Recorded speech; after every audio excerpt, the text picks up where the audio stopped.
O assunto de hoje me interessa muito. Vai ser difícil até a gente conversar sobre isso, porque é um assunto que eu penso muito.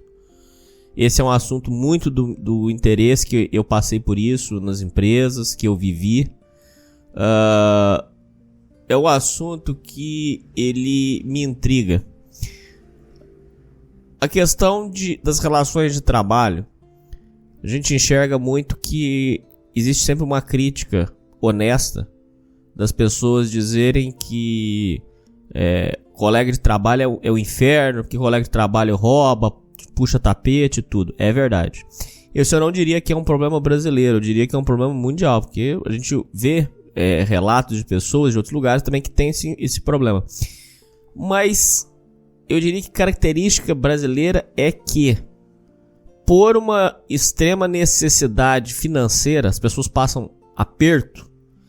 Eu diria que aqui o ambiente é mais predatório. A gente já vai entrar em questão de formação do brasileiro, que a gente vai ter que falar sobre isso também. A princípio, só para a gente começar a conversa, você considera que o ambiente de trabalho brasileiro é hostil, Thiago? Como é que você enxerga isso? Cara, eu acho que varia bastante, principalmente a sua área de trabalho, né? Mas eu acho que todo mundo já deve ter passado, se você tem alguma certa estabilidade, já trabalhou algum tempo, passar por alguma circunstância específica no cotidiano, a qual você percebe, você se sente injustiçado. Não sei se já passou por isso, você já trabalhou em imposto, né, Hernani? Pra caralho. Por exemplo, quando você desempenha um determinado serviço e você sabe o quanto o seu patrão está lucrando com aquele seu serviço. Então, vamos pegar aí um lavador de lava rápido. Ele sabe quanto qual que é o lucro em cada lavada de carro. E ele sabe o quanto mais ou menos, né, o posto teve de lucro ali naquele dia em questão. Imagino que, dependendo do fluxo, você consiga ver o seu salário assim sendo pago em um dia de serviço, muitas vezes. Eu já estive exposto a essa situação, da qual você está desempenhando uma função comercial. Na minha questão ainda, eu sequer era pago por aquela função, estava só ajudando a organização de um evento. E eu estava cobrando um determinado serviço em nome da instituição a qual eu trabalhava. E naquele dia de serviço, eu sei que dava para pagar pelo menos uns 15 salários meus. E aí você para e pensa... Sabe quando você não sabe dizer assertivamente o porquê é errado, mas você pensa assim, pô, tudo bem, tem o custo da instalação, da inventividade, de tudo, mas será que realmente é moral esse tipo de super lucros em cima de uma mão de obra extremamente barata? Porque eu imagino que muita gente até seja seduzida em situações assim, a discursiva comunista mesmo, né? Aí entra a mais-valia, que é sempre essa encheção de saco. É isso que eu ia falar. Puta que pariu. Já vão falar que o Thiago é comunista. Não é nada disso, gente. Vamos parar de ignorância, vamos parar de burrice, ouvintes. Pelo amor de Deus, socorro. Uma vez eu tava conversando com uma colega, ela era porteira há muito tempo. E ela trabalhava em um local específico, diretamente contratada, né? Aí ela saiu desse ambiente e foi trabalhar comigo em um outro lugar. E ela dizia que nesse antigo local de trabalho dela, eles alugavam um lugar para fazer eventos, tudo. Só que como não era algo da rotina daquele ambiente, as pessoas contratavam, faziam um serviço, esse local, eles davam a opção de aproveitar os porteiros que tinha ali cotidiano, mas pagava para eles a parte. É como se eles arranjassem um serviço para eles. Então, em dia que tinha evento nesse local de trabalho para ela, ela ganhava tipo 120, 150 reais a mais para fazer um serviço que não era aos seus contratantes, e é justamente por isso que ela ganhava mais, né? Os contratantes, os chefes dela tinham essa decência de olha, você é porteira, a gente entende que isso aqui não vai ser um evento nosso, mesmo que você seja contratada pra gente, você vem ali no final de semana e ele te paga por fora. E ela me contou isso porque faz um tempo já, essa ocasião, mas a gente se viu exatamente na mesma condição, mas os nossos patrões, eles falaram assim, bom, vocês são pagos para isso mesmo, então eles fizeram a locação com a mão de obra da portaria junto e foda-se. É o salário seco, trabalha um dia a mais aí, banco de hora e tchau e benção, entendeu? Ah, isso não funciona no Brasil, Thiago. Isso eu tenho experiência na Samsung, isso eu vi acontecer. Ô, Thiago, uma vez na Samsung, o técnico responsável pelas todas as Samsungs do Brasil falou na live. Esse dia o pau comeu. Ele falou na live. Não, porque por cada aparelho que vocês fazem manutenção, vocês ganham aquela comissão que a Samsung paga. Aí todo mundo, oi? A taxa que a Samsung paga. Oi? Rapaz, esse dia o pau comeu. Aí foi nego indo de cada filial. Ué, mas eu tô falando aqui com o gestor aqui a gente não recebe não. Não, recebe sim, é pago aí. Perceba, Thiago, eu tinha tanta coisa pra te falar, Thiago.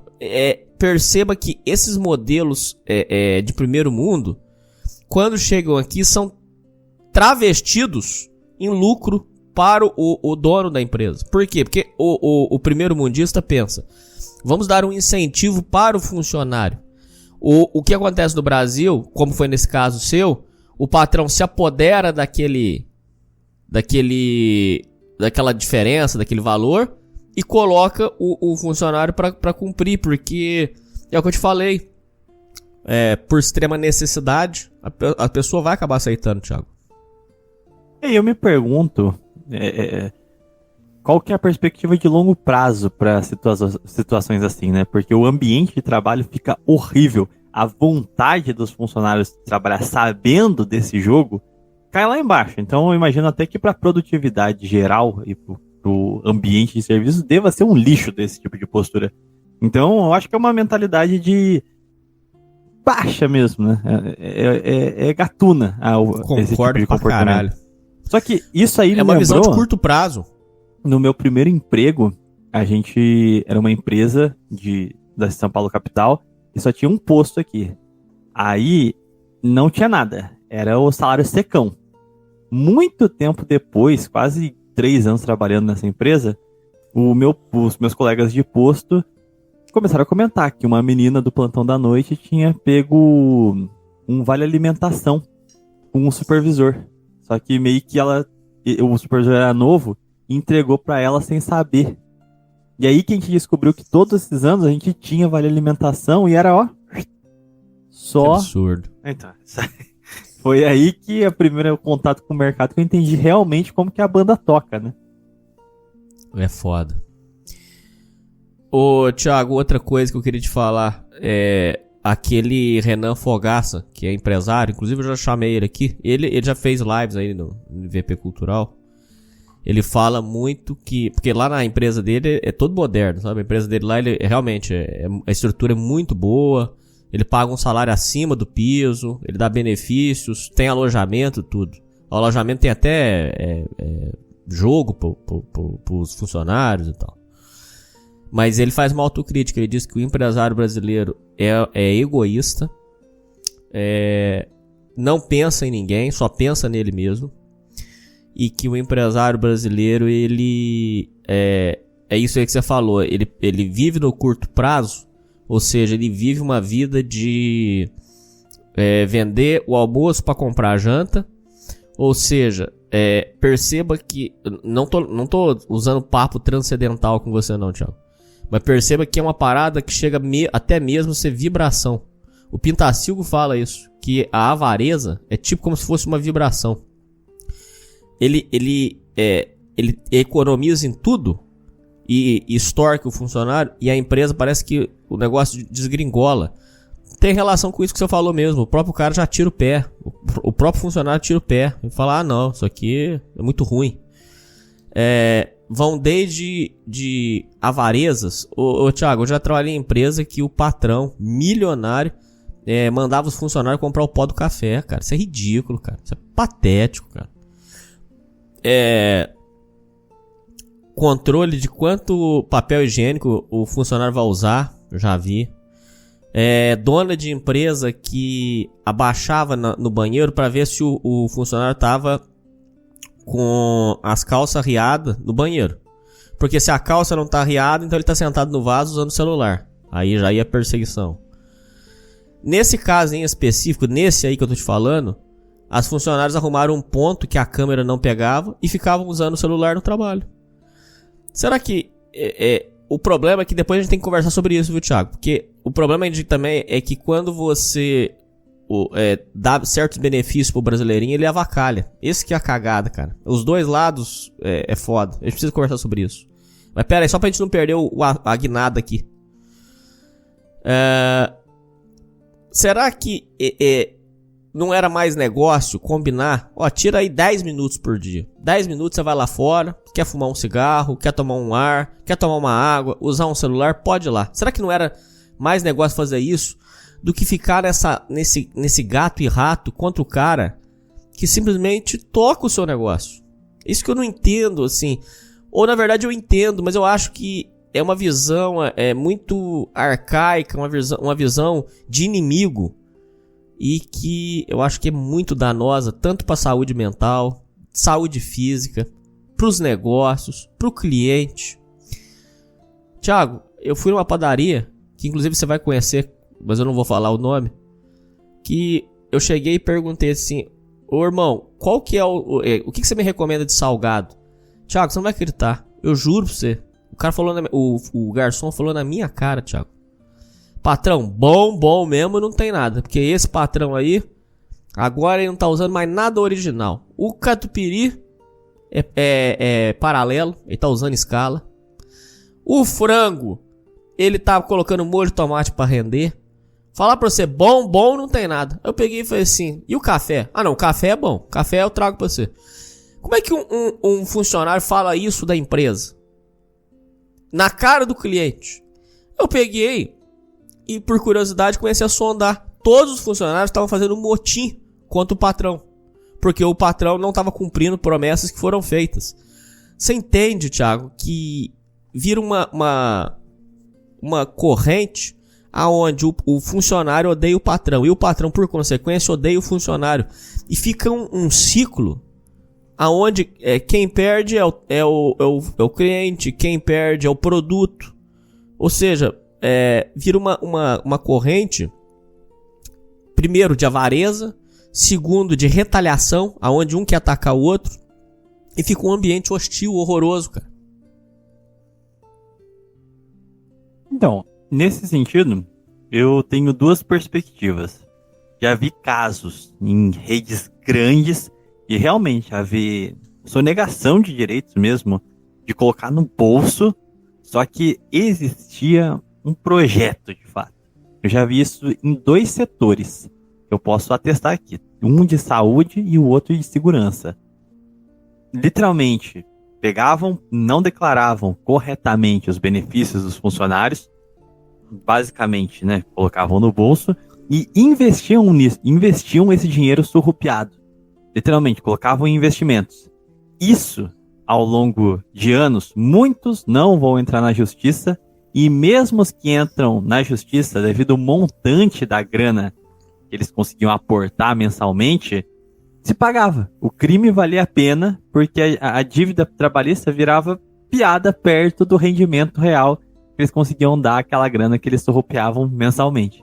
Verdade. Então, isso, pra mim, é um furto com método. Beleza. Aí diz respeito à moral e não à burrice. Mas existe outro tipo, muito personificado em pequenos e médios comércios, né? Que é essa criação, que nem o caso dessa padaria, de um clima insustentável que vai levar à falência do próprio negócio. Verdade. A única coisa que eu consigo imaginar é que tem a ver com preferência temporal. O cara é literalmente burro. Ele não consegue ter preferência temporal a longo prazo. Ele acha que uma pequena vantagem a curto prazo é melhor do que um clima positivo que lhe dê vantagens a longo prazo. Nesse caso, pode ser um sujeito de capacidade cognitiva baixa, de fato. Pode ser que seja ou problema emocional também, né? Também. E eu não sei exatamente o quanto uma coisa não tá ligada à outra, pra ser sincero. Eu também, caralho, Thiago, eu também penso isso. Porra! Não, um cara que ele é instável emocionalmente denota que ele não tem autocontrole. Então, isso de alguma forma diz um pouco sobre a persona interna dele, né? Muito louco isso. Assim, mas quando você tava falando, só me lembrou de 2 casos diferentes. Um relacionado à figura histórica do senhor, do patrão, e outra do trabalhador, do servil. 2 casos que diz bastante sobre a nossa origem, vamos colocar assim. O primeiro, que diz respeito à figura senhoril, o patrão, no período colonial, você tinha uma prática muito em voga, principalmente no Nordeste brasileiro, que era quando se estabeleceu os primeiros engenhos, principalmente ao cultivo de algodão e a cana-de-açúcar, em épocas de colheita, que deu tudo certo, haviam grandes banquetes, ostentação de fato de riqueza. Chamavam autoridades públicas, chamavam os fidalgos, o governador-geral, afins, para fazer festa. Matava lá tantas galinhas, matava gado, para esbanjar de fato a riqueza e a prosperidade da lavoura naquele momento. Só que, nos períodos de cultivo, esse mesmo cara que se orgulhava de bater no peito e falar que ele era rico e etc., ele ficava comendo farinha por meses, com uma desnutrição gritante, a ponto de chamar a atenção mesmo de antropólogos sobre a má formação das elites brasileiras do período colonial devido à desnutrição da baixa riqueza na sua alimentação cotidiana. Ou seja, para eles poderem esbanjar o seu status social, para mostrar que eles tinham muito dinheiro e afins, eles se submetiam a passar fome por grande parte do ano. Então é aquela preferência temporal de novo. O cara queria mostrar que ele era rico, basicamente cavando o caminho para sua pobreza. E era uma coisa assim, bastante ridícula, porque um escravo também custava muito caro. E a gente tem relatos que nesses períodos, principalmente quando o engenho crescia e aí formava-se as casas grandes com maior robusteza, muitos senhores de engenho, eles mandavam matar 2 escravos na entrada como sinônimo de vigas de uma casa grande que perpassaria séculos de pé em prosperidade. É a mesma coisa que você colocar na sua casa, na frente da sua casa, 2 carros esportivos novinhos e botar fogo pra dizer que você tem dinheiro, tá entendendo? Entendi. Só que com agravante de ser uma vida humana, né? Era um negócio completamente inexplicável, porque era uma simples expressão social de mostrar que o sujeito tinha poder. No segundo caso, que é pra mim a imagem do mau trabalhador brasileiro, é o caso da tentativa de catequização e ensino do trabalho aos indígenas. E no caso, eles tiveram até êxito quando feito por padres em outras funções, mas quando se tentou a escravização dos indígenas, tinha um relato que ele se viu em todas as partes do país sistematicamente. O sujeito ia lá, prendia o escravo, levava para a lavoura, ensinava para ele como que cortava a cana, como que plantava, como que... todo o procedimento. O cara ficava fiscalizando, vendo se o indígena havia aprendido, ele fazia certinho, enquanto o carrasco estava olhando. Ele virava as costas, o indígena ia lá, sentava no chão e dormia. Literalmente isso. Aí o relato é que por meses a fim, os portugueses vinham, ensinavam, enquanto estava supervisionado, trabalhava certinho, virava as costas, ia resolver alguma coisa, voltava, tava lá o sucandango no chão dormindo. A ponto de que os portugueses desistiram de ensinar, sem ser pela mão dos padres, né? A tentativa de escravização dos indígenas foi literalmente falência. Eles falaram assim, não tem como, a gente desiste, vamos comprar escravos africanos, porque este povo que aqui está não tem capacidade de trabalhar. Então, assim, em muitos casos, isso ainda é um retrato de muito trabalhador brasileiro. Quantos você não conhece que é literalmente assim, perto do chefe, ele vai lá, faz a pose, finge que tá trabalhando, mas não trabalha, sendo que o sujeito sabe o que ele tem que fazer, para que ele é pago para fazer, ele sabe trabalhar, mas se não tiver literalmente olhos em cima dele, ele não quer trabalhar, simplesmente para evitar a fadiga. Então, quando a gente analisa isso, a gente se pergunta, o quão longe vão as raízes desse mau trabalhador e desse empresário malandro que nós temos no país, né? E aí vem... Agora a gente precisa falar o outro... Então a gente já falou o lado do patrão. Agora vamos falar o outro lado. Entrou nesse assunto, vambora. Aí vem a questão do malandro, que já foi falado várias vezes. Eu assisti todos os vídeos seus comentando, analisando, quando eu comentei sobre isso. Que é a parte do Roberto da Mata. Mas naquele... eu não li O Homem Cordial. Mas aquele homem, o livro O Homem Cordial também fala sobre isso. Que é a figura do malandro vamos dizer assim, no âmago do brasileiro. Desde ver malandragens na infância, até ouvir relatos, até experimentar isso nos anos de escola, adolescência. Fica enraizado um sentimento de que eu tenho que ser um malandro, não posso ser um otário. E aí fica esse imaginário de ser um malandro. E que também te digo, viu, Thiago? Essa figura do malandro, ele vira um puta de um otário. Vira assim. Vai parecer um discurso muito motivacional, coach, que eu vou falar, mas não é não. É sério, não é não. O cara acha o seguinte, a pessoa fica com aquela historinha assim, salário mínimo, esforço mínimo. Só que a pessoa não nota. Isso eu falo por experiência própria, tá, Thiago? Já falo pra você, porque eu tenho um programa inteiro sobre morcegar no trabalho. Você vê que eu tô longe de pagar de santo aqui. Eu não sou nada de santo. É só pra você refletir sobre isso. Você fica achando que você tá sendo esperto porque você tá avacalhando no trabalho. Só que esse corpo mole que você faz, vamos dizer assim, você acaba tirando o pé pra outras coisas. Primeiro porque você se sente desmotivado.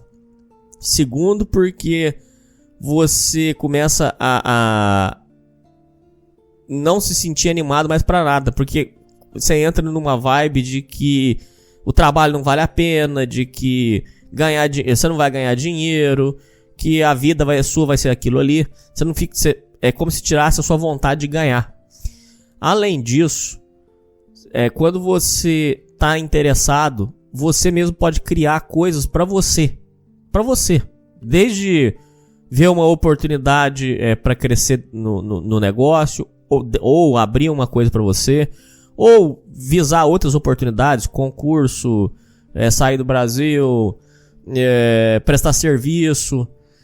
Então, é o seguinte, vamos lá, vamos por etapas. O malandro, primeiro eu queria que você comentasse sobre a questão da malandragem, porque eu sei que você tem pontos que você discorda, eu queria muito ouvir isso, primeira coisa. Depois eu queria ouvir você comentar sobre a questão da malandragem do trabalho. E tem mais um ponto que eu preciso ouvir seu comentário, por favor, Thiago. A questão da malandragem no trabalho, ela encontra um problema que foi o que eu te falei lá, com a questão tanto dos benefícios que a Samsung pagava, e quanto com a relação que você disse que vocês trabalhavam sem receber a paga do adicional. Existem estratégias motivacionais que eu sinto que no Brasil não funcionam ainda. Não sei no futuro. Porque eles tentam motivar o funcionário, por exemplo, dando um benefício. Vai lá a empresa e toma o benefício do cara. Primeira coisa. Aí eles tentam colocar videogame, pebolim, as coisas. Só que aqui no Brasil, quando o patrão vê que os funcionários estão lá no pebolim, estão no videogame, estão no computador, faz cara feia. Aquele Bruno Brito trabalha com RH. Ele falou que já viu o patrão mandar o funcionário embora. Aí, sabe o que aconteceu, Thiago? O Xbox ficou abandonado lá. Porque o povo virou como se fosse uma armadilha de rato. Igualzinho armadilha. Igual armadilha de rato. Porque quem ficar no Xbox, o patrão vai mandar embora. Virou uma armadilha. Virou uma ratoeira. Então, olha como é que essas estratégias primeiro-mundistas não funcionam. É a impressão minha, Thiago. Eu queria ouvir o que você tem pra comentar sobre isso. Eu tenho a impressão que essas estratégias primeiro-mundistas não funcionam aqui. Por quê? Primeiro, vamos por etapas lá, Thiago. O cara, ele tá numa situação de necessidade mesmo. É a primeira coisa que a gente tem que separar aqui o assunto. Então ele tá numa questão de necessidade. Ele tá pra vida ou morte. Ele tem uma mulher e uma criança pra sustentar. É uma questão urgente. E ele não tem os benefícios que ele teria no primeiro mundo. O negócio de descompressão no Brasil, por um lado, dos funcionários, vira sacanagem. O funcionário começa a avacalhar. E pelo lado do patrão, o patrão brasileiro ele ainda tem essa visão que eu diria até escravocrata. E a questão de pagar mais de benefícios, as empresas tomam do funcionário. Então, eu queria ouvir esses 3 pontos seus. A malandragem, que eu queria ouvir sua visão. Essa questão da malandragem que prejudica a própria pessoa. Tem a malandragem boa, tá, ouvintes? Existe a malandragem boa, que eu já comentei sobre isso. Mas nesse caso eu acho que é uma malandragem que acaba sendo ruim, porque, quer dizer, todo mundo perde na cadeia, todo. O funcionário, o patrão, a empresa. E eu queria ouvir sobre a questão de que você comentando sobre como essas técnicas primeiro-mundistas para motivar o funcionário, quando chegam aqui, são distorcidas e não funcionam. Como é que você enxerga isso, por favor? Cara, isso aí é muito, muito complexo. E certa vez eu tava num ambiente muito específico e eu fiquei observando aquilo e pensando justamente sobre essa questão. Porque quando a gente fala assim, a escravidão nunca acabou, parece muito frase de movimento negro de esquerda. Mas se você começa a analisar de fato, eu me pergunto se as posições, tanto quanto carrascas de patrões, e essa falta de diálogo entre políticas de RH muito progressistas em contraste com os métodos de análise sobre os funcionários dos patrões, tudo isso eu acho que gira em torno não só da figura do patrão, mas também do conceito de ser servido que existe no Brasil. Certa vez eu vi em um ambiente onde atendiam crianças, numa cena assim que eu fiquei, cara, como assim? Porque era um ambiente onde o local ele atendia a criança desde do carro, ou seja, eles abriam a porta do carro, colocavam o cinto na criança, tiravam o cinto, pegavam as bolsas, pegavam tudo que precisasse e, assim, as pessoas, os responsáveis pelas crianças não precisavam fazer nada. O que é uma cena impensável em países de primeiro mundo. E na hora me veio na mente uma reportagem que eu vi, acho que faz mais de 10 anos já, que era naquele período de imigração de muitos brasileiros a Portugal, na época do governo Dilma. E muitos brasileiros com uma renda boa.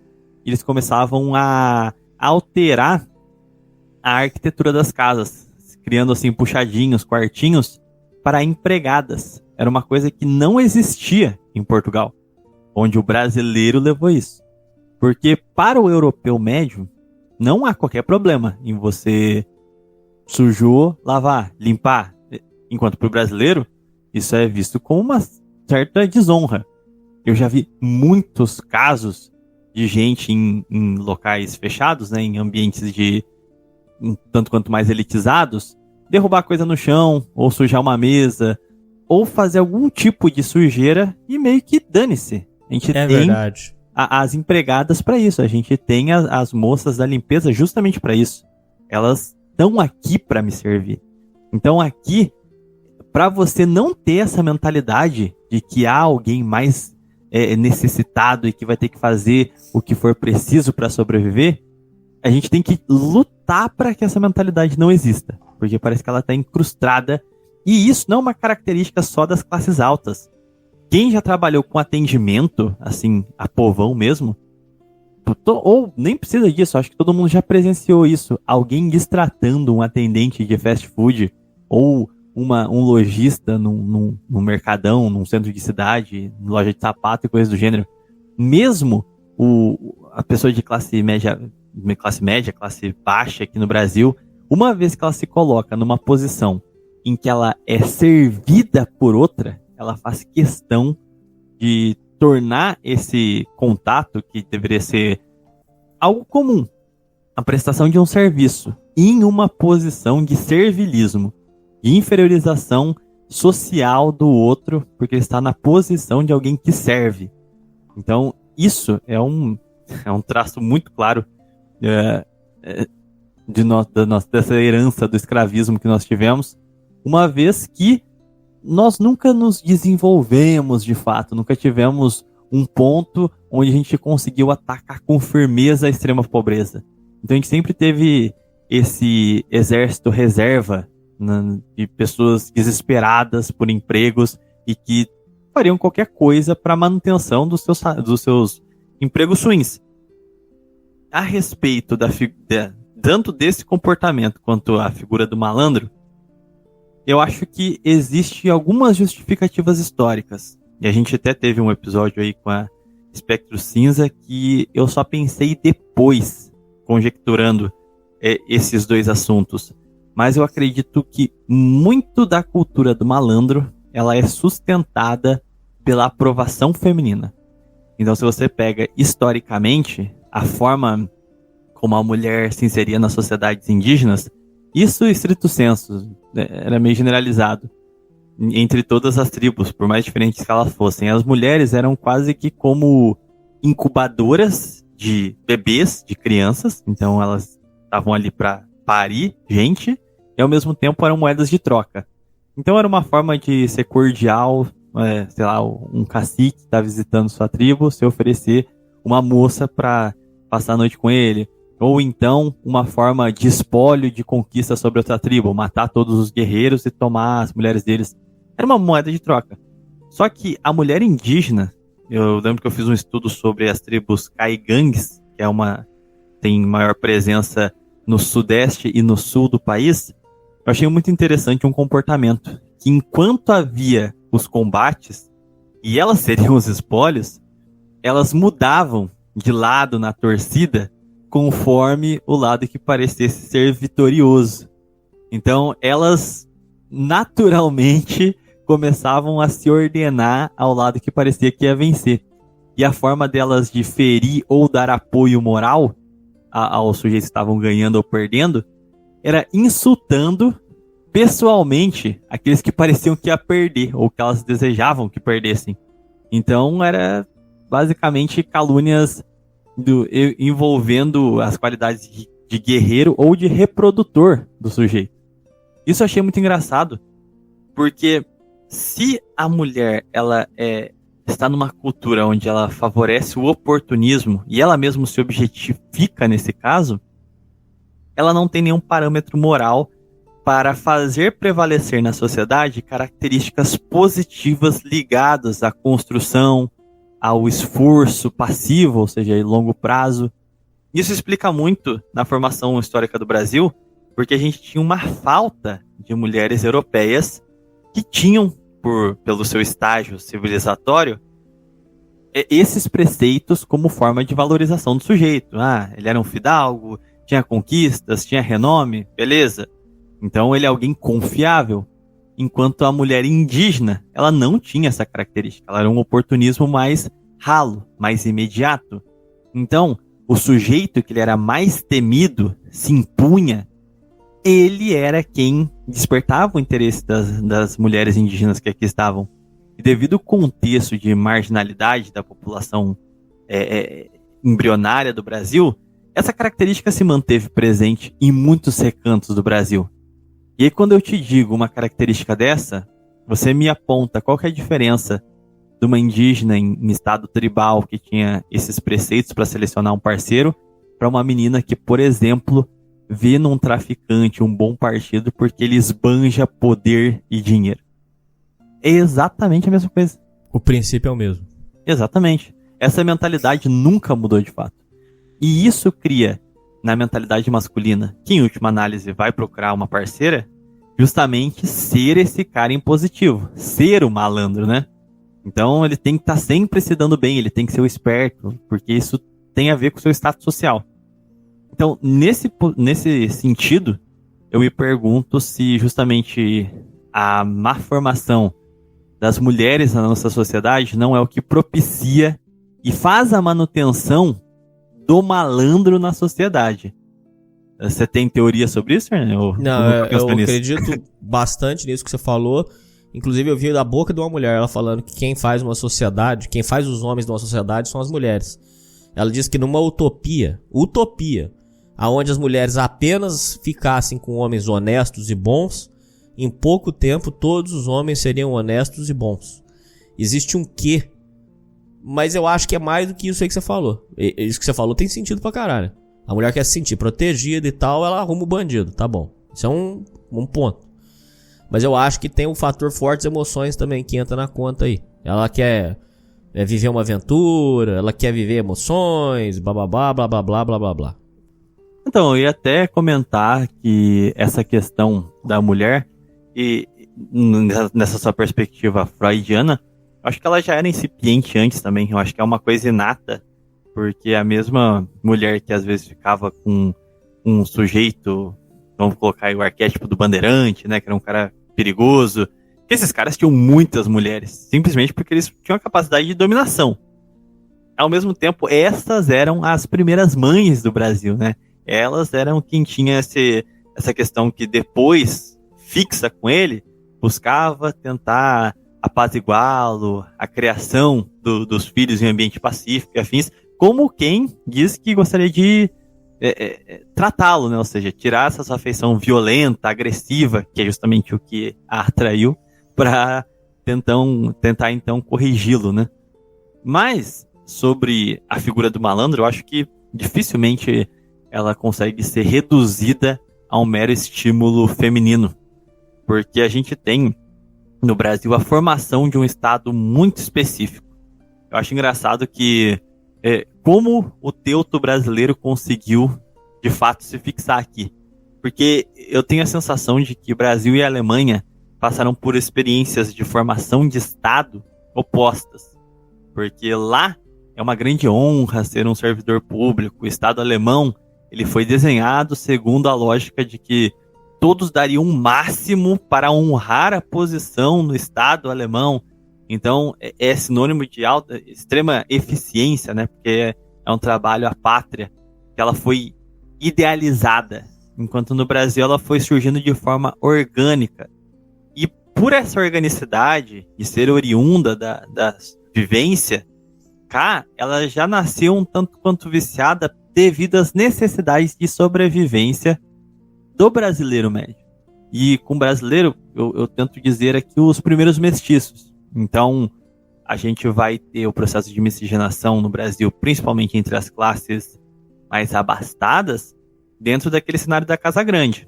Então, se o modelo de produção, né, da cana-de-açúcar estipulava que era necessário braços para trabalhar numa única cultura, eles precisavam da mão de obra africana. E devido à própria natureza da produção, todo mundo girava em torno da Casa Grande, que era onde a produção ocorria.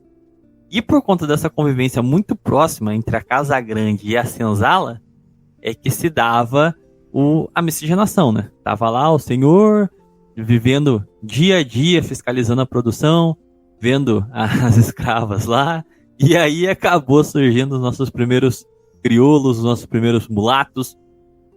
E estes, eles não eram renegados pelo pai. E isso é muito interessante, porque em países de outros tipos de colonização, isso era uma desonra, né? Ou seja, ele ia tentar fingir que esse menino nunca existiu, que tentar até matá-lo, se possível. Enquanto aqui no Brasil, o pai, ele não colocava esses mestiços na posição prioritária. Geralmente os seus descendentes reconhecidos formalmente como herdeiros eram aqueles frutos de casamentos com as suas frutos de relacionamento com as suas esposas oficiais, né? Em sua maioria brancas da metrópole. Mas ele não renegava esses filhos mestiços. E, preocupados com a sua educação, os alfabetizava e colocava em posições de Estado. Isso é, esses senhores de engenho, eles eram tão importantes para a economia colonial daquela época, que a sua influência conseguia reverberar na estrutura de Estado portuguesa. Então, o cara tá lá fazendo a colônia que dá certo e falava, você sabe, né, o senhor governador geral, eu sou importante, eu ajudo aqui na manutenção dos lucros da colônia, então me ajuda a te ajudar. Quem Sim. quer rir, faz rir.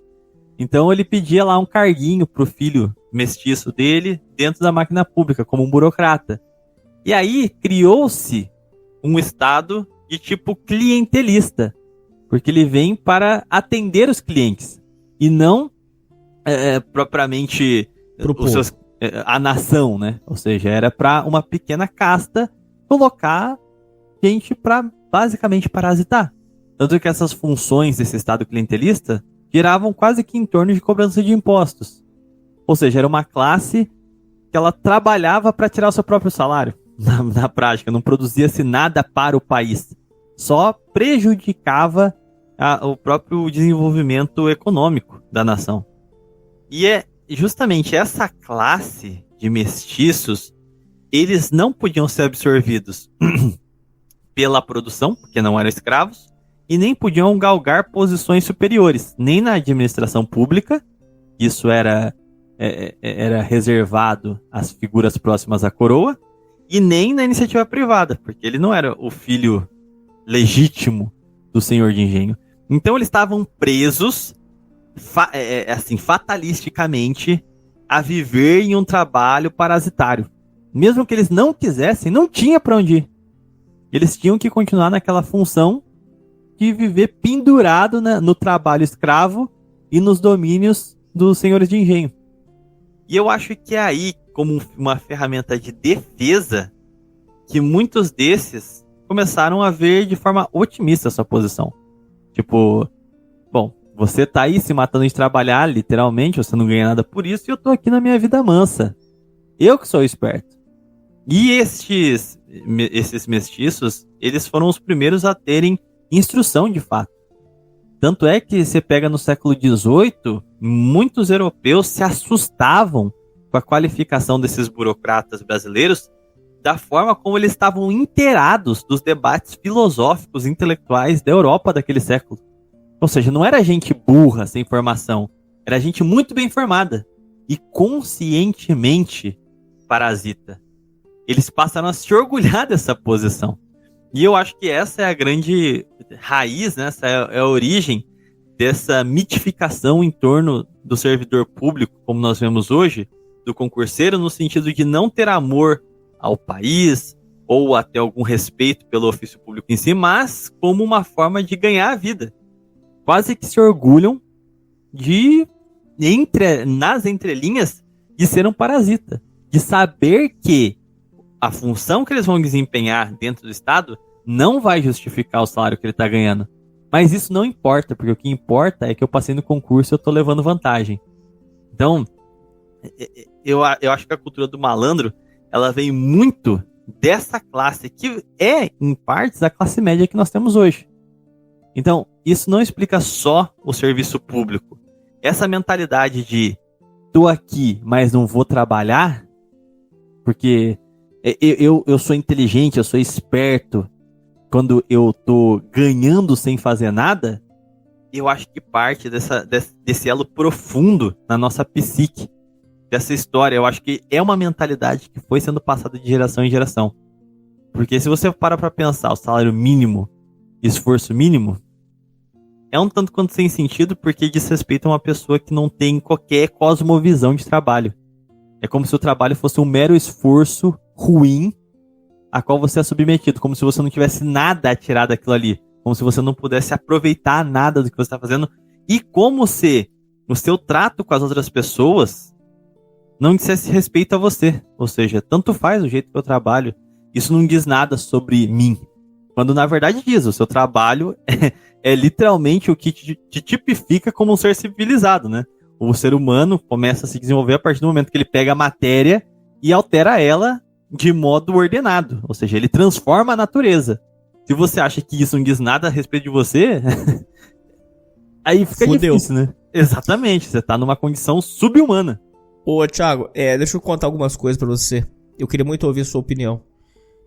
Eu conheço concursados que são extremamente depressivos, justamente por questões ligadas a isso que você disse.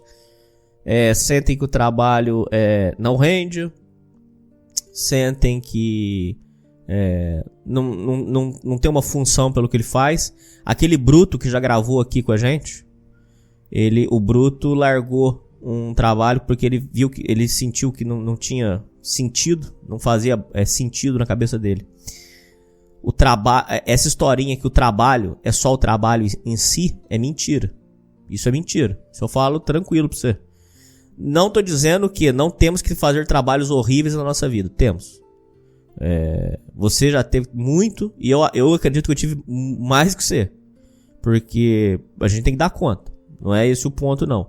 E acredito muito que são degraus que a gente teve que subir pra nossa vida.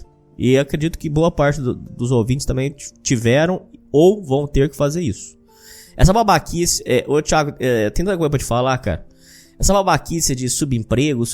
Ô, Thiago, isso é degrau da vida, cara. Ô, ouvinte, para com essas merda aí. E outra coisa, para de ficar falando de bostil. Para com essa babaquice, ouvinte. Ou seja, não tô dizendo pra você assim, é lógico, o Brasil tem vários problemas, mas para com essa babaquice aí, cara. Essa nasceu aqui. Não fica com essa merda, não. Eu tenho um ouvinte que disse até que acha que isso aí é psyop, viu, Thiago? Que isso aí pode ser influência estrangeira pra bombardear aqui. Mas eu acho que já é meio... Eu acho que é um pouco demais, mas não sei, viu? Mas voltando no assunto lá, Thiago, Então, a questão do funcionalismo público, quando é feito dessa forma que você narrou, eu já vi, empiricamente, trazer diversos problemas somáticos. Inclusive, quando o cara não tem vocação para professor, ele desenvolve problema. Quando o cara não tem vocação para polícia, você sabe disso, ele vai parar no CAPS. É um negócio que... Isso aí é uma ilusão, achar que o trabalho é só o trabalho e mais nada. Isso é uma ilusão. Isso eu falo para qualquer ouvinte, qualquer pessoa, não cai nessa ilusão. Lógico que o trabalho tem que ser mais agradável e mais voltado para as coisas que você gosta. Porém, mesmo nesses casos, vai ter coisas que você não gosta. Lide com isso. Agora, esse é o primeiro ponto que eu queria falar com você. Tem mais uma coisa que eu preciso te falar. Eu disse pra você que o malandro, ele toma no cu e acha que é esperto. Nas empresas, em algumas das empresas que eu trabalhei, sempre tinha os velhos encostados que falavam assim: eu não vou pedir conta não, vai tomar no cu pra essa empresa. Eu tô aqui fazendo corpo mole mesmo, esperando a empresa me mandar embora. Inclusive, uma dessas empresas quebrou e deixou um monte de gente sem receber. Você vai saber qual que é. Lá da Kodak lá. Deixou um monte de gente sem receber. Mas teve um povo que recebeu. Thiago, qual que é a ilusão aqui que eu queria que você entendesse, que os ouvintes entendessem? Por que eu falei que o malandro, ele se atrasa? E eu não tô fazendo discurso motivacional, nada. Não é isso. Mas eu quero que você entenda certinho por que o malandro se fode. Esse povo ficava esperando ser demitido e ficava fazendo corpo mole, passando nervoso, desenvolvia até doença às vezes, de ódio, porque odeia o lugar, odeia o supervisor, odeia o trabalho, odeia aquilo. Como é que você acha que o corpo grita, Thiago? O corpo grita, Thiago. Lembra uma época que você tava fazendo uns plantão fudido de segurança, que você não conseguia parar de pé? O corpo grita, Thiago. Então o que eu quero te falar, Thiago? O medo de perder tira o tesão, a paldurecência, tira a vontade, o apetite de ganhar. Tem aquele filósofo lá, um filósofo que nasceu 2000 anos antes de Cristo, Alexandre Abrão, vulgo Chorão. Ele é um filósofo moderno, é um filósofo antigo. Ele dizia que o medo cega os nossos sonhos. O que isso quer dizer, Thiago? Os sonhos que você tem, eu quero trabalhar com tal coisa, eu quero comprar tal coisa, eu quero conquistar tais vitórias. Esse sentimento de malandragem, eu não vou perder. Não, a empresa que vai pagar. Eu vou ficar trabalhando, eu vou ficar empurrando com a barriga aqui até onde der.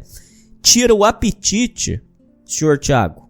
Tira o apetite do cara ir atrás de coisa melhor pra ele, pra vida dele, pra ele ganhar mais, pra ele melhorar a vida, pra ele ficar melhor.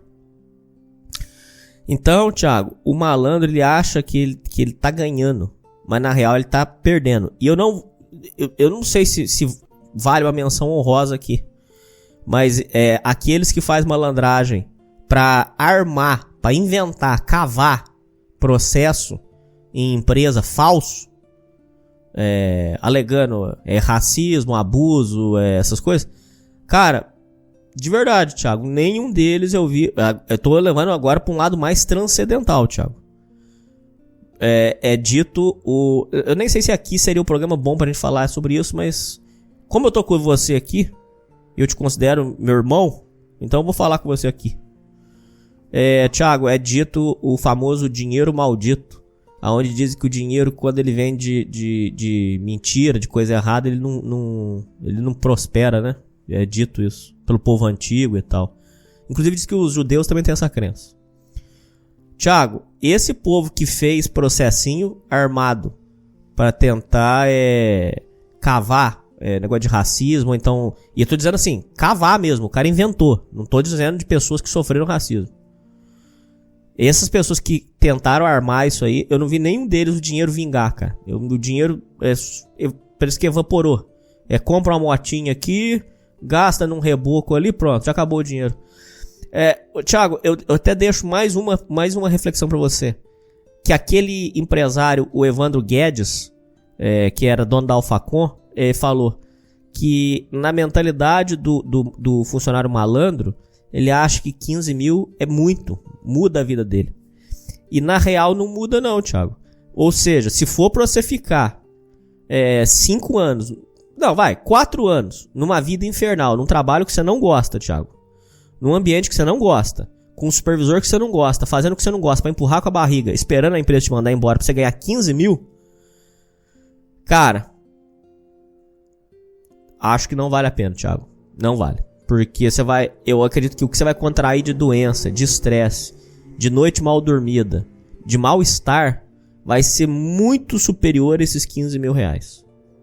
Então, eu falei tudo isso, eu falei toda essa papagaiada na sua cabeça pra te mostrar que, com a minha visão de hoje, Thiago, eu acredito que esse tipo de malandragem, de querer armar pra empresa, ou então de ficar forçando demissão, essas coisas, hoje eu acredito que não compensa. Eu queria muito ouvir com tempo livre tudo que você pensa sobre isso que eu falei, Thiago. Então, nesse ponto, começando pela questão dos concursados que não gostaram da função que assumiram, eu acho que isso é muito sintomático, e acho que nós dois se enquadramos nesse sentido. Especialmente porque os dois caminharam para a docência ainda por cima. Mas pegando a questão do trabalho que você desempenha no Sociedade Primitiva mesmo. Quando você começou o canal, você estava trabalhando também, não estava? Sim. A questão é, o que te levava, para além da sua revolta por tudo que você estava passando no período, mas que te levou a criar o canal e que te fez continuar no canal, mesmo em um serviço por muitas vezes infernal, arranjar mais trabalho? Por que você fazia isso? Paixão, inspiração, tesão, vontade. Eu acho que essa é a questão central. Querendo ou não, a gente sempre tem um trabalho, e é um trabalho que a gente tem uma vocação de fazer. Acontece que, muitas vezes, a gente tem que trabalhar e fazer esse outro trabalho por contemplação. Agora, por muitas vezes as pessoas fazem o caminho inverso. Pensam que não existe esse trabalho e o dinheiro por si só paga. Só que uma vez que as suas necessidades materiais são atendidas, vem o vazio, que é o caso desses concurseiros, né? Então, é um trabalho sem obra, é um trabalho sem propósito. E aí vem, eu acho que a questão de que a gente não foi programado para fazer nada desse gênero. Trabalhar sem uma perspectiva. A vida do cara sempre foi passar num concurso. Ele passa no concurso, tá bem economicamente, mas não tem mais propósito nenhum. É isso. Chegou lá. Mas ele não sabe o que ele realmente quer fazer. Aquilo que ele se sente, de fato, integrado à sociedade e até espiritualmente fazendo. Porque foi uma coisa que se perdeu com o tempo. Mas por exemplo, na Idade Média mesmo, e muitos que trabalham no campo têm essa perspectiva, né? De que o trabalho é um serviço, uma forma de se reconectar a Deus. Então, o seu serviço é a forma de você demonstrar até gratidão pela sua existência. Deixar a sua marca no mundo mudando a natureza ao seu redor a partir do seu esforço, né? É a sua presença nesse mundo. É o cumprimento da sua missão em plano transcendental. Então, eu acho que essa primeira questão sobre o materialismo, de achar que só o dinheiro resolve tudo, não que não resolva muitas coisas, evidentemente dá conforto tudo, mas se eu for trabalhar só por isso, é a mesma... Posso estar sendo bastante incisivo com essa fala, mas se você chegar a um ponto onde você não tem perspectiva nenhuma sobre quem é você, sobre o que é você, o que você gosta e o que você quer, ter muito dinheiro em um serviço público será tão infernal quanto você não ver perspectiva nenhuma num subemprego. Porque o problema central que realmente desgasta num subemprego, muitas das vezes, não é só a sua pobreza, mas é a sua condição psíquica de se sentir estagnado, de se sentir preso, sem propósito, gastando a sua vida à toa, sem ter para onde ir. E sobre essa questão dos processos forjados, eu acho que o karma já vem automático. E eu acho que, inclusive, isso é uma grande oportunidade para todos os ouvintes mais jovens, que é a respeito da inserção da geração Z no mercado de trabalho. A gente já está aí há uns bons 5 a 8 anos que a geração Z começou a adentrar o mercado de trabalho. E com essas questões de redes sociais, principalmente nos Estados Unidos, mas aqui também chegou a ter isso, começou a se marcar, fazer trends, né, fazer vídeos se demitindo, gravando a sua demissão, indo lá no chefe, falando, eu me demito, faz uma ceninha e depois publica em rede social. Isso criou nos Estados Unidos uma verdadeira comunidade de empresários comprometidos em nunca mais contratar ninguém que praticou esse tipo de política. E mesmo em alguns casos mais extremos, de verificar o que funcionário fala em rede social, essas coisas, a respeito da sua ética de trabalho. Ou seja, como que ele encara as suas relações profissionais. Ou seja, todo mundo que vai querer forjar um processo, vai querer fazer alguma ação que evidentemente é de má índole, até que fica feio você admitir isso socialmente. Assim, o sujeito ali não sofreu racismo, não, ele fez de má índole. Ninguém vai ter coragem de falar isso. Mas quem está contratando, se tiver acesso, sabe que ele também pode ser uma potencial vítima de um sujeito como esse. E na geração Z existe um problema maior, que é a rotatividade. Se você começa a ver quem tem hoje entre 18 e 25 anos, dificilmente você consegue dizer que 20% dessa população teve experiências de trabalho por mais de 2 anos em um único emprego. Verdade. É uma geração que pula de 6 em 6 meses de experiência, que tem um desgaste emocional e sai fora, que não consegue ter a disciplina de permanência num ofício.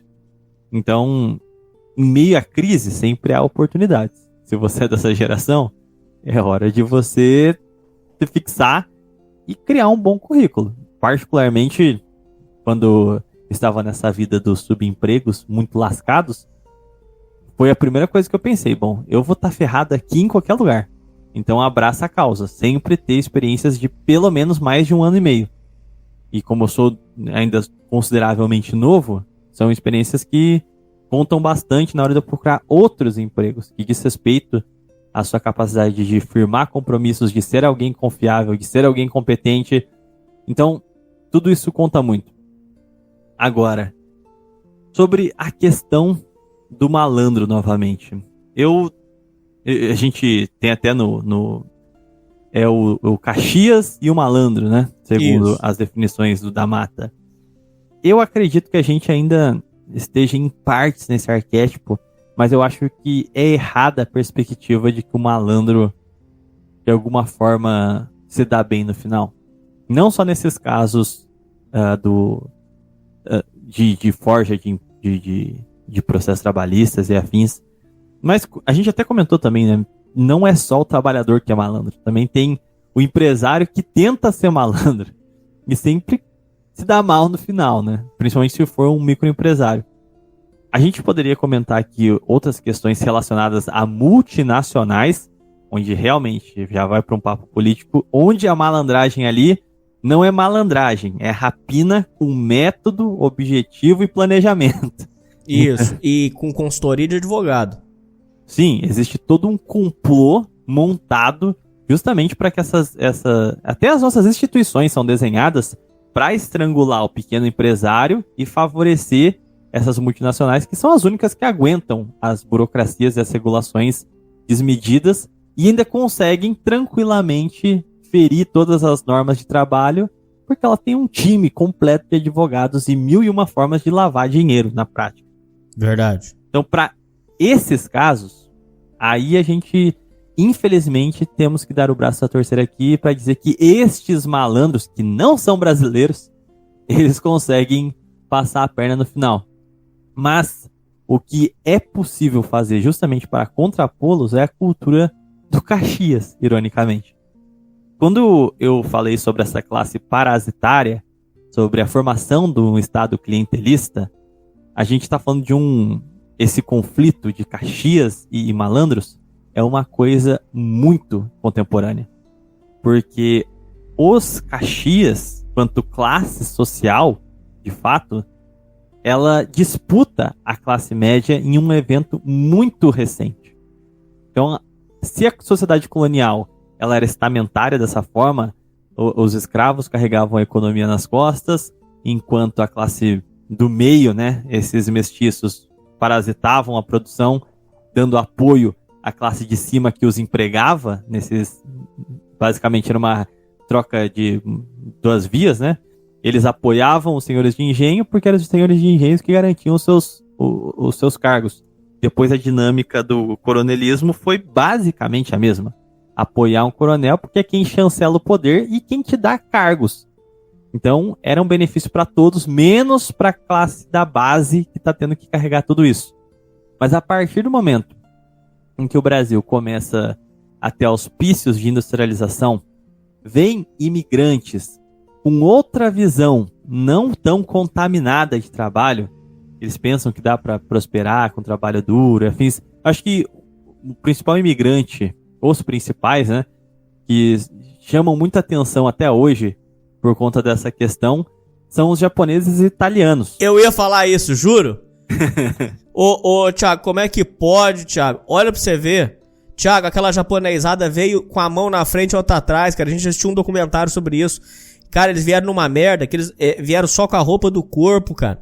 E esses japoneses levantaram verdadeiros impérios no Brasil.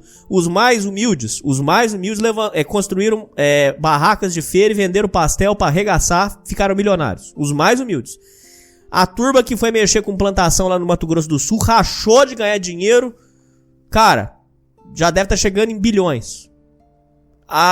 E o pessoal que foi mexer com empresa, com tecnologia, arregaçou dentro do nosso próprio país. E não tem justificativa, Thiago. Eles não ganharam incentivo, eles não... Nada. Vieram com a mão na frente e outra atrás e esse povo enriqueceu. Thiago, tá escancarado na sua cara pra quem quiser ver que é uma cultura de trabalho diferente, Thiago. E, por favor, ouvinte, para de falar bosta de papo de bostil. Não é isso. É uma questão de mentalidade, de visão de vida. Tem uma diferença, Thiago. E até mais importante fazer mais um adendo, né? Porque no esgoto, que muitas vezes acaba vindo à superfície na nossa zona aqui na internet, tem aqueles que vão logo apontar o dedo e dizer: porque é uma questão étnica, o brasileiro é mestiço, e não sei o quê. Sempre acaba surgindo essas discussões. E não tem absolutamente nada a ver com isso. E o próprio italiano é a prova disso. O italiano veio aqui e fez riqueza com trabalho, sendo engraxate também. E ele é tão mestiço quanto o português. E se mestiçou aqui no Brasil tanto quanto o português. O que não faltam aqui é nego com sobrenome português e italiano junto. E esse processo é muito interessante, porque como o nosso processo colonial foi um processo de monocultura, ele dava esse empoderamento a essas classes latifundiárias para interferir na máquina pública de forma a torná-la uma máquina clientelista, que vão se beneficiar mutuamente. Enquanto esses imigrantes, eles vêm de outro contexto, a qual os seus países estavam completamente destruídos e eles já vinham com uma mentalidade em que eles tiveram, eles não no sentido do indivíduo, mas a sua ancestralidade, né? tiveram contato com um feudalismo bem estabelecido, ou seja, cultura campestre bem estabelecida a respeito de trabalho. Depois tiveram os contatos com a dinâmica capitalista de acumulação de riqueza, de mercado, de comerciantes, porque isso é fundamental. O Brasil, por essa característica latifundiária, ele precisava de atravessadores. Isso é, a maior parte dos comerciantes do Brasil não eram brasileiros. Por todas as praças de comércio, você via estrangeiros. Tanto é que, em Portugal, os judeus não podiam ter propriedades, que era a grande forma de, como é que eu posso dizer, de elevar uma classe aristocrática, né? Uma vez que os judeus eles não podiam ter terras, eles começavam a se emprenhar em comércio. Então todas as praças de comércio no Brasil eram protagonizadas por judeus. E para além de qualquer mística em torno da questão do judeu internacional e afins, que não tem nada a ver com essa discussão, que eles conseguiram dominar os mercados, ser essa classe burguesa, só que sem se estabelecer no Brasil. Eles ficavam pulando de entreposto em entreposto, só que isso não possibilitou que aquele mestiço que estava lá numa condição parasitária no Estado pudesse ocupar essa posição. Por consequência, o que aconteceu foi que no Brasil não se gerou uma burguesia. O que é a burguesia? É quem vai fazer as revoluções, que depois vai protagonizar o regime industrial, a Revolução Industrial. Então, isso impediu que o Brasil fomentasse qualquer noção de trabalho ou de acumulação de riqueza que não fosse através do modelo escravista. O que diz respeito por que a gente não consegue entender o que é uma relação de trabalho. A única relação de trabalho que a gente consegue entender é de servilismo. Porque a gente nunca teve outro regime de trabalho que não fosse esse. Quando esses imigrantes que tiveram essas experiências, oriundas do feudalismo e depois do mercantilismo e as revoluções burguesas, eles já tinham essa noção bem estabelecida. Quando eu trabalho para mim e eu não estou me colocando, me prostrando socialmente ao outro. Estou prestando um serviço. Ponto. Isso não tem qualquer característica pejorativa. Enquanto para os nativos que aqui estavam, né, as famílias quatrocentonas e afins, tinha ficava estigmatizada a posição de servir, de trabalhar ao próximo, né? Então, as próprias famílias italianas, por exemplo, construíram grandes impérios de serviços de produção e afins aqui no Brasil, e para garantir a sua ascensão, uma vez que não demorou muito para entender que a política que era de compadrio, eles começaram a casar com famílias tradicionais de São Paulo. Essa é a história dos Matarazos, por exemplo. Para garantir o jeitinho aliado com a dinâmica de produção deles, eles começaram a se miscigenar aqui, para começar a se enquadrar no jogo, mas sem perder essa característica de empreendedorismo, né? O ponto central é que, graças a essa modernização que aconteceu no Brasil a partir de 20 e com mais força a partir da década de 30, você começa a ver o surgimento de uma classe média mais urbanizada, que ela não dependia do Estado, como aquela classe do meio, que era parasitista. E aí você vai ter uma competição entre duas classes médias, que a gente vê em atrito até hoje. Uma classe média que vive do parasitismo, que quer os famigerados benefícios, que quer justamente o funcionalismo público e afins, e aquela classe que surgiu, o grande jargão do acabou a mamata, que acredita que é possível prosperar com trabalho, sem precisar do Estado e afins. E esses dois é a cristalização na nossa cara, na nossa face, do malandro e do Caxias.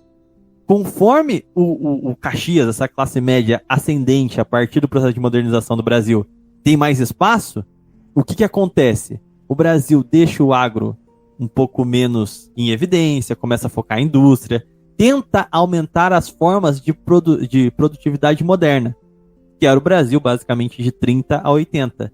E quando essa outra classe mais parasitária, ela tem mais força, mais o Brasil foca na sua vocação agrária, aumenta-se o servilismo público, aumenta aquela lógica de dependência com os mercados internacionais porque é mais barato.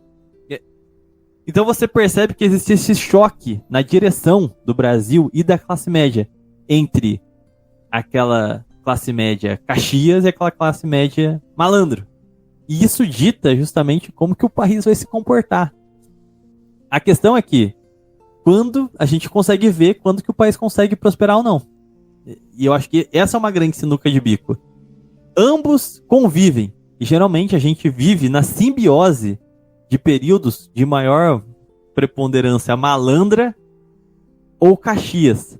Só que essencialmente um nunca conseguiu se sobressair do outro. Porque o malandro depende do Caxias para sobreviver. E o Caxias não consegue passar por cima do malandro. A gente fica nesse impasse sem sair do lugar. Tiago, com relação a isso que você narrou, o Max Weber, na Ética Protestante e o Espírito Capitalista, ele diz uma coisa que tem muito sentido e que corrobora muito com a sua tese. Perceba, japonesada veio pra cá. Ah, mas aí os italianos vão sair da conta aqui. Não tinha pensado nisso.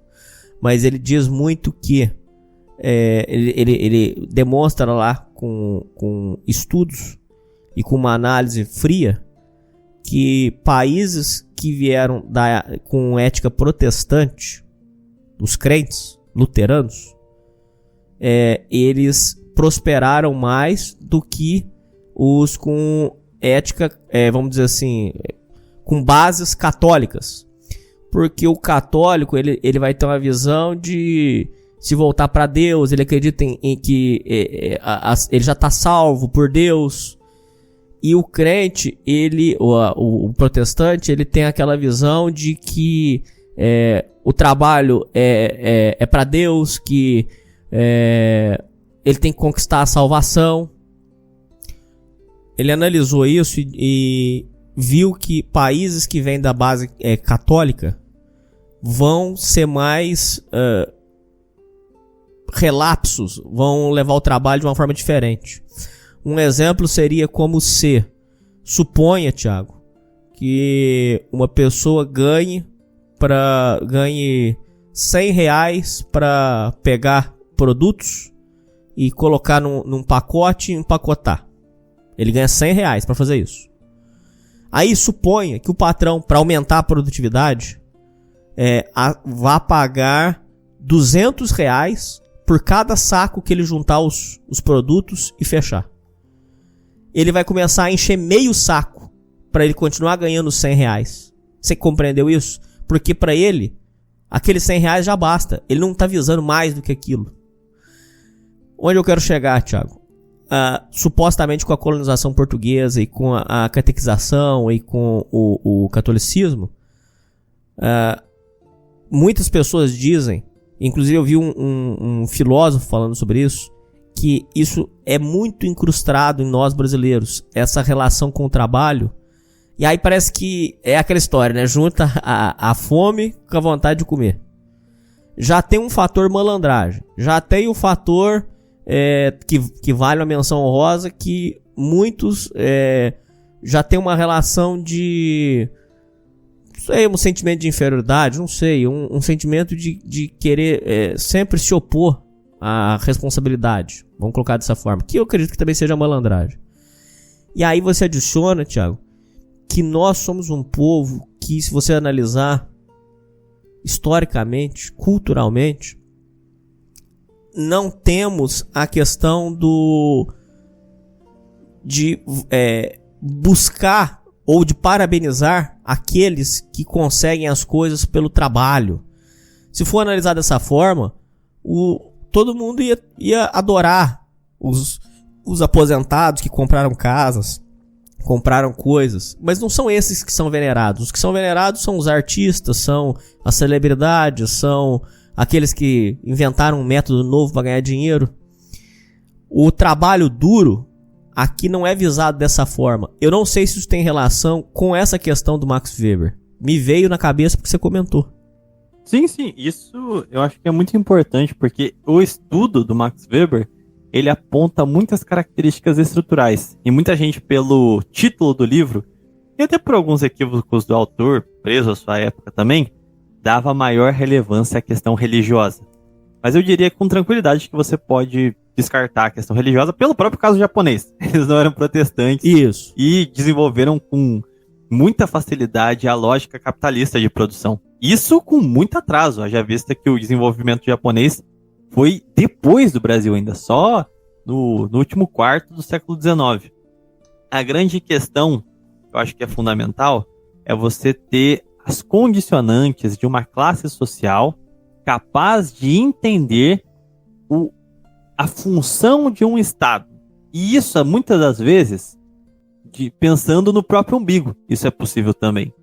Então, eu não vejo a questão religiosa como um grande peso na psique relacionada ao trabalho, uma vez que os primeiros centros de agitação comercial mesmo, Veneza, depois a gente vai passar o domínio comercial de Portugal, Espanha, até hoje a gente vai pegar grandes centros em países ou regiões de maioria católica na Europa, que eles se tornaram grandes produtores, grandes comerciantes. Então, eu não acho que a questão religiosa seja um ponto determinante nesse sentido. Senão a gente teria que desenhar teses específicas para entender o tato árabe para o comércio, o tato asiático de matriz nipônica para o comércio e afins, e eu acho que isso desvirtua muito a questão. Mas o ponto fundamental, o esteio de que esses países que se desenvolveram, esses povos que se desenvolveram, tiveram e o Brasil não teve a oportunidade historicamente, é justamente das condições de construção de uma classe que ela não esteja abastada pela dominação por si. O que foi determinante no surgimento da indústria, da ascensão do capitalismo tal como a gente conhece ele, nesse sentido de produção em massa e afins? Foi justamente o fortalecimento de uma classe por fora do regime estamentário que conseguiu se fortalecer. A gente vai pegar lá aquele esqueminha que todo mundo conhece da Revolução Francesa. Como que era o antigo regime? Era o rei no topo, a nobreza, o clero e a pequena nobreza no meio e o povo embaixo. Só que quem faz a revolução não é o povo. Quem faz a revolução é uma classe comerciante que não se enquadrava em lugar nenhum. Daí as revoluções burguesas. É esse poder econômico que surge à margem do regime, não ligado às formas de produção tradicional ligadas à terra, eles conseguem fazer suas reivindicações. O problema é o que eu apontei com aquele comentário a respeito do mestiço no Brasil. A gente não tinha capacidade de desenvolver um comércio ou uma classe burguesa porque esses postos já estavam ocupados. E aí vem um conceito muito interessante, que é o conceito, muita gente fala, né, que existiam colônias de povoação e colônias de exploração. O que eu discordo bastante dessa tese, porque ela caduca em muitos sentidos.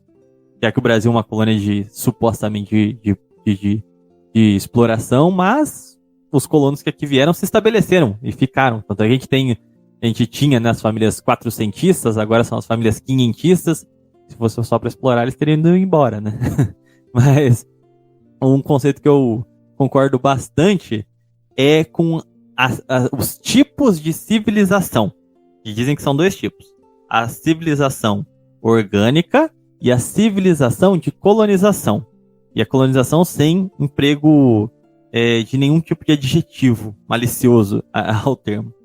A questão que ele apresenta é que existem culturas, civilizações que nascem a partir do desenvolvimento histórico natural. Ou seja, tinha lá um grupinho de ugabuga que desenvolveram fogo e eles foram se desenvolvendo até virar uma pequena vila e vão se expandindo, parari, parará, fundam sua religião, sua cultura, tudo. Isso aí é uma sociedade orgânica. Não houve interferências. Enquanto tem a sociedade de tipo colonial, onde um povo específico ou é exterminado ou é miscigenado através da interferência de outro. Então, vem, que nem o caso do Brasil, tinha aqui os indígenas, todos dispersos, vem a interferência europeia e passa-se a colonizar aquele território.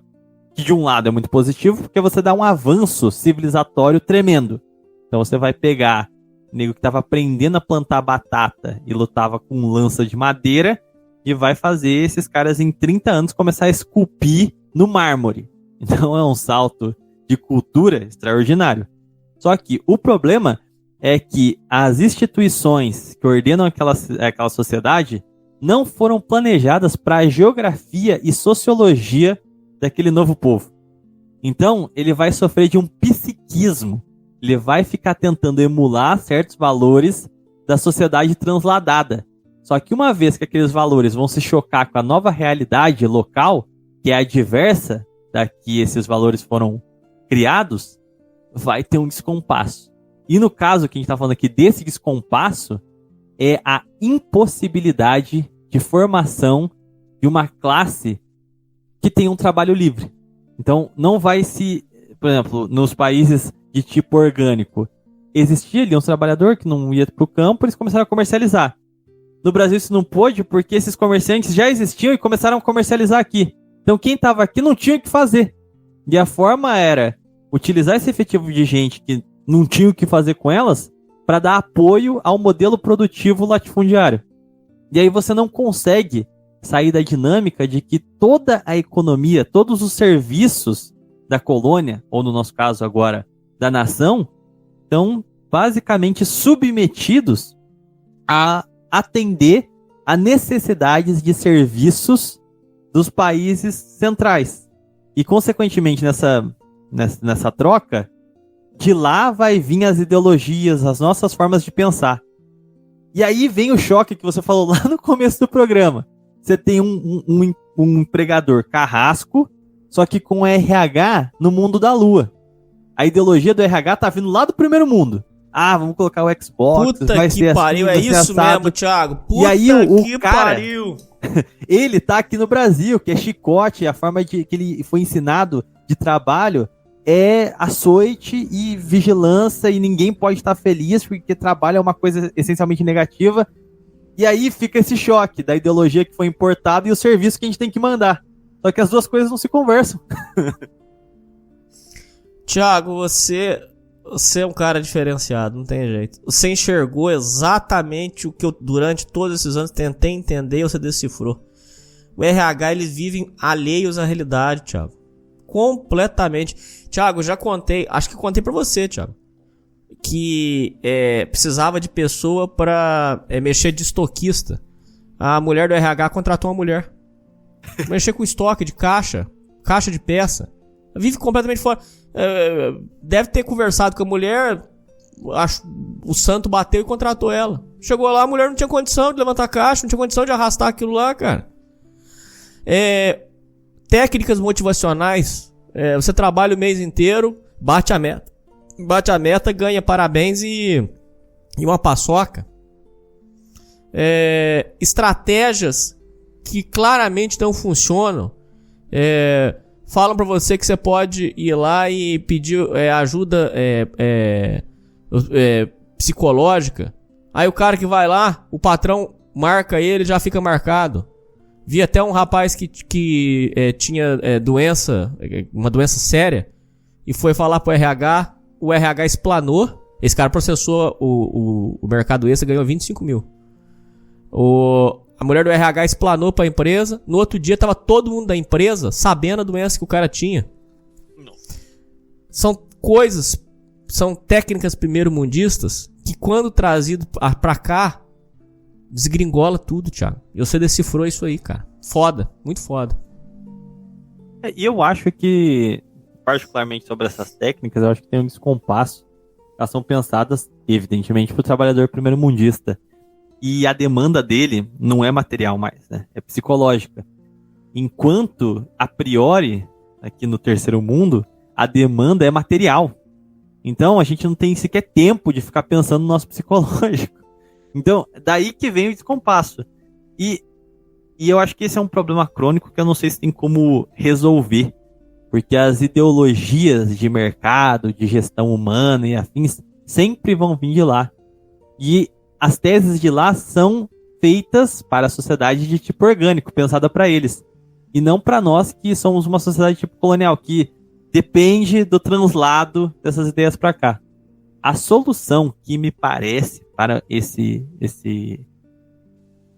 dilema, né, é justamente que aquela classe de Caxias, que realmente são aquelas classes que têm contato direto com o labor, não só na condição de trabalhador, tá, mas de empreendedor, de afins, os nossos industriais nacionais, os nossos pequenos empreendedores e afins, esses caras que têm contato direto com a economia real, sem o contato com o aporte estrangeiro, essas pessoas deveriam parar de consumir esse tipo de ideologia externa e buscar financiar em casa o estudo do que é o trabalhador brasileiro, para então a gente sair do nosso psiquismo de tentar imitar a metrópole e desenvolver uma mentalidade orgânica. Ou seja, a gente parar de olhar para o Atlântico e olhar para o sertão. Ok, o que se desenvolveu aqui autenticamente? O que nós somos de verdade? Qual que é a realidade do nosso mercado de trabalho? Então, ignora as teses europeias e norte-americanas. Vamos entender quais que são as preocupações imediatas, como funciona a cabeça de um trabalhador brasileiro. E a partir daí a gente desenvolve um projeto de apoio ao trabalhador, se esse for o interesse do RH. Mas o mesmo tem a ver com as bonificações, análise do que você precisa para atrair pessoas competentes. Só que, por outro lado, a gente ainda não resolve outro problema muito grave, que é o que sabota os nossos empreendedores Caxias. Que é o último ponto que ficou da pirâmide aqui. Já falamos do funcionário, já falamos do patrão. Ficou faltando um. Na verdade, eu voltaria pro funcionário ainda. Porque... Ah, tem ainda? Então vamos. Porque ainda falta um ponto ainda. Porque assim, se a gente, por um acaso, a gente consegue manter um cenário positivo aos empreendedores Caxias, a gente não vai conseguir livrar eles de funcionários malandros. E aí, como é que a gente muda a cultura de um sujeito já formado? Uma coisa é você falar assim, não, a partir de agora a gente vai ensinar novos valores para as crianças nas escolas e tudo mais. Já é uma tarefa hercúlea. Mas e aí? O que você vai fazer com o maluco que hoje tem 24 anos e entende que a forma dele assim, levar vantagem é ele comer, matar serviço de propósito? É uma mentalidade que se formou e um cara não vai mudar de opinião tão fácil. Completamente ideologizado por música, por filme, por novela, por escola. A única forma seria uma orientação dessas mídias de comunicação, né? Mas é que por uma sorte a gente conseguisse estabelecer uma mentalidade de trabalhador de honra ao serviço. Tipo assim, se a gente começasse a realmente deixar isso mal visto, de verdade. Que o negócio não fosse dedar ao sujeito, mas que os seus colegas de serviço começassem a ter repulsa desse tipo de comportamento. Como é, de forma negativa até, no Japão, né? Que tem aquela cultura de o primeiro que bate o cartão no horário é feio. Então tem que ser o último a sair, né? Então tem o lado negativo dessa cultura também. Mas a gente deveria buscar essa forma para acabar também com esse tipo de funcionalismo, né? E aí eu acho muito mais difícil, que diz respeito à psique dos sujeitos e que adianta, eu não tenho resposta pro caso do trabalhador malandro, não. E qual que era o último ponto? Nesse enigma, ficou faltando você falar sobre o Estado. Dá tempo da gente falar sobre isso?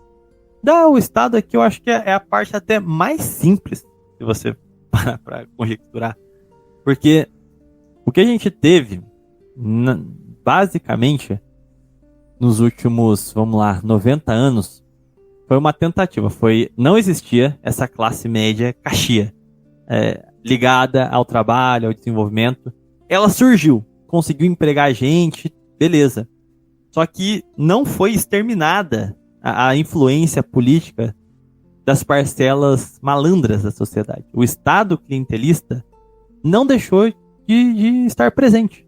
Pelo contrário, gerou-se uma esquizofrenia onde as pessoas querem as benesses do capitalismo, do estilo de vida moderno, da produção em massa, dos empregos industriais bem remunerados e afins, querem essa eficiência técnica, mas não querem abrir mão dos benefícios particulares do Estado clientelista.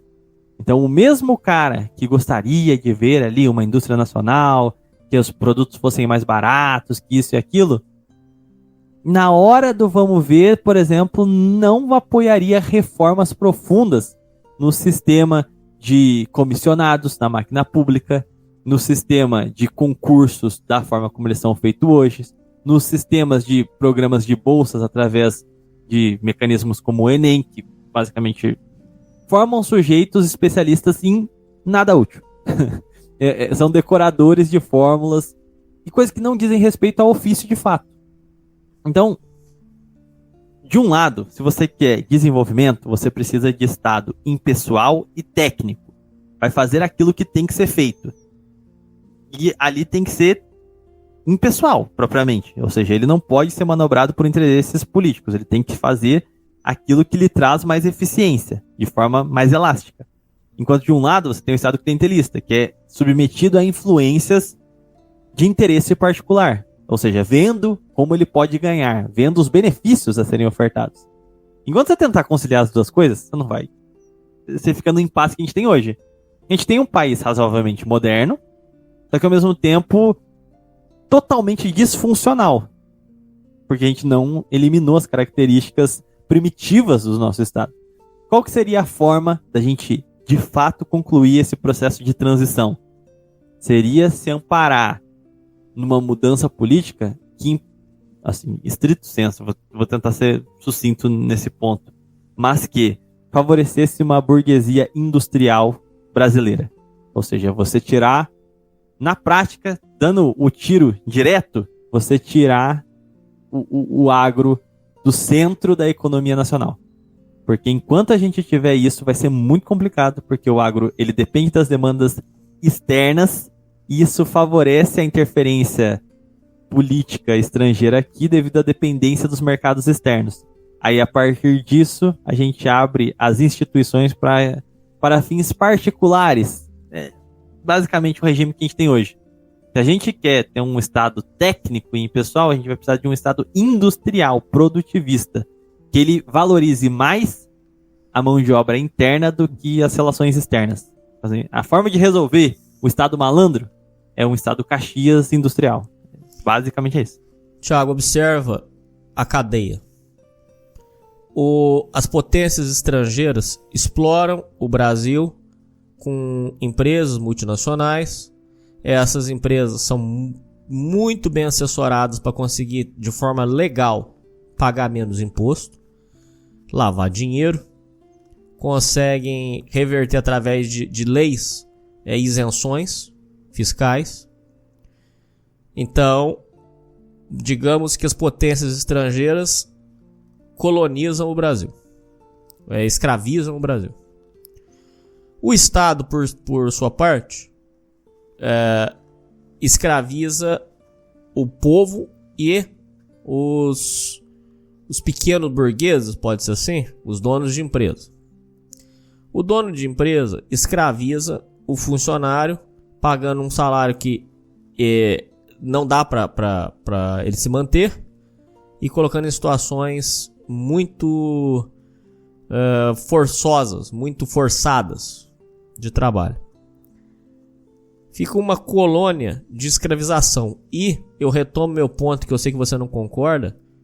Não saímos do Brasil colônia, meu querido Thiago. Não saímos. A empresa francesa, Nestlé, seca fonte de água aqui no Brasil. Secou uma fonte lá em São Lourenço. Veja bem, uma empresa estrangeira, vê se isso faz sentido na sua cabeça. Uma empresa francesa veio para o Brasil e secou uma fonte de água que era da população. Essas empresas vêm e extraem as coisas do Brasil e vão embora, e levam para lá. Como é que isso não é uma colônia, Sr. Thiago? E assim, só deixando claro, eu concordo com você que a gente ainda é uma colônia. Eu vejo que a gente teve alguns marcos de tentativas de deixar de ser, mas a gente nunca deixou essa posição. É só olhar a disposição da nossa economia, igual você apontou. E assim, agora mais do que nunca, a gente ainda tem um problema ainda maior. A gente sequer tem indústria direito mais. Então a gente está totalmente dependente de um campo da economia que oscila de acordo com o preço de mercadorias que são ditadas externamente, como o preço da soja. Assim, é loucura. Só que eu coloco uma pimenta aí na sopa ainda. Que o que você relatou, ele tem um grau ainda de maquiavelismo, que é o bioleninismo, que é o topo e a base espremendo o meio.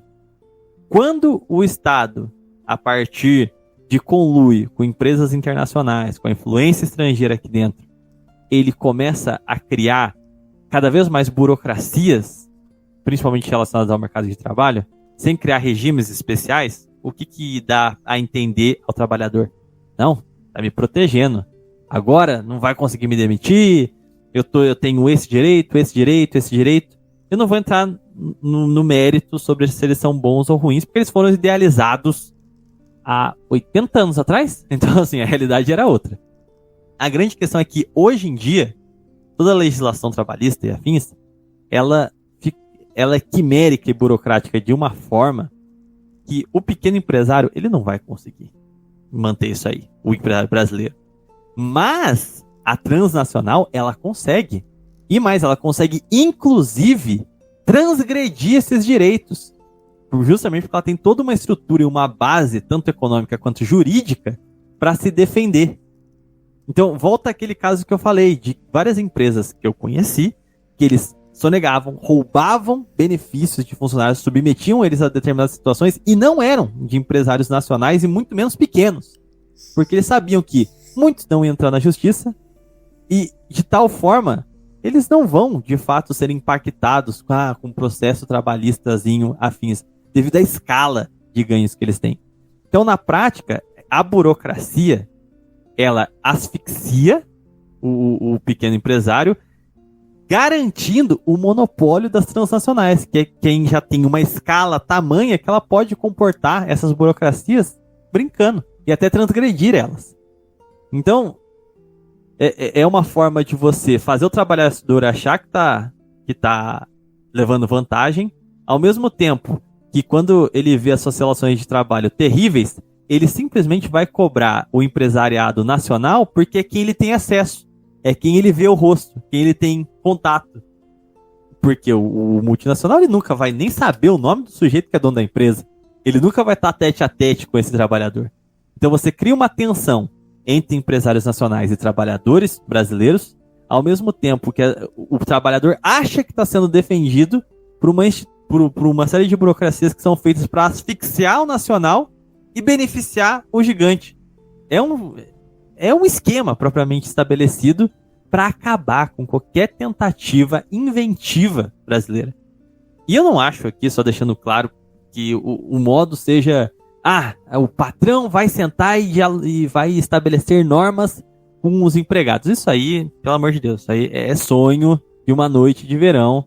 Ninguém que tem 3 filhos para sustentar, sem qualificação, tem condição de sentar numa mesa e negociar com o patrão de igual para igual. É necessário estabelecer proteções.